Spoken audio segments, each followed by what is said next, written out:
Alexander. Thanks so much. Reince Priebus is the chairman of the Republican National Committee and joins us now. Chairman, good morning to you. Good to have you here. Good morning. Good morning. I don't know if I need to remind you, Donald Trump is never at a loss for words. And let me just play you a clip of the things he has said about the Republican Party organization just over the last several days. This is a crooked system, folks, and it's not fair, and it's not fair to you people. It's a rigged, disgusting, dirty system. The Republican National Committee, they should be ashamed of themselves for allowing this kind of crap to happen. For good measure, he added at another point that you personally ought to be ashamed of yourself. Is he out of line? Well, look, I mean, I'm not quite sure what the rhetoric is all about, but the truth is that these plans have been in place since October of last year. It was the same system that elected Abraham Lincoln. It's pretty much the same system that the Democrats use. Delegates and voters choose the nominee. That's what's happening. And quite frankly, the complaining that goes on is something that I think probably distracts from what we really need to do, which is to come together as Republicans. And I know it's hard because we still have a contest, but you know, I think it gets distracting, and it really isn't something that most people really give a darn about. Well, he's out there trashing the system, trashing the party. Have you called him up and said, hey, knock it off?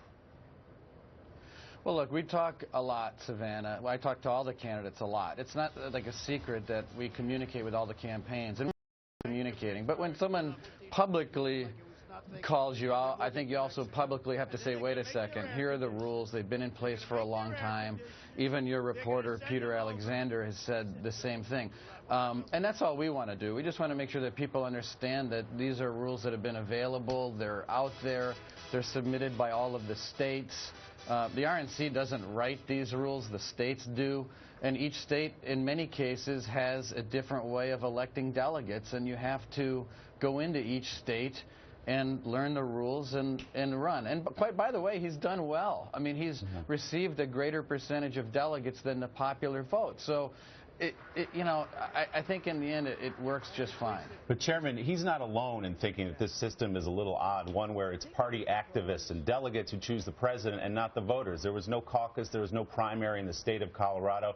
There are people who say that's anti-democratic, including many of the millions and millions of people who support Donald Trump. Don't you think, as you look at it from a common sense point of view, there's something strange about that system?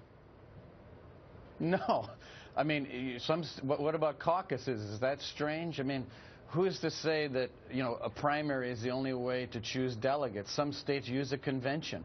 You know, in Virginia, they chose the Republican Party of Virginia chooses its governor candidate through a state convention. I mean, it really isn't strange. It's very grassroots. Over 60,000 people a month ago in Colorado voted at their precinct level. Then they went to the county level. Then they went to the congressional district level. All the while, by the way, Willie, all the candidates competed with surrogates in the system without complaining, by the way, the whole way through for a month.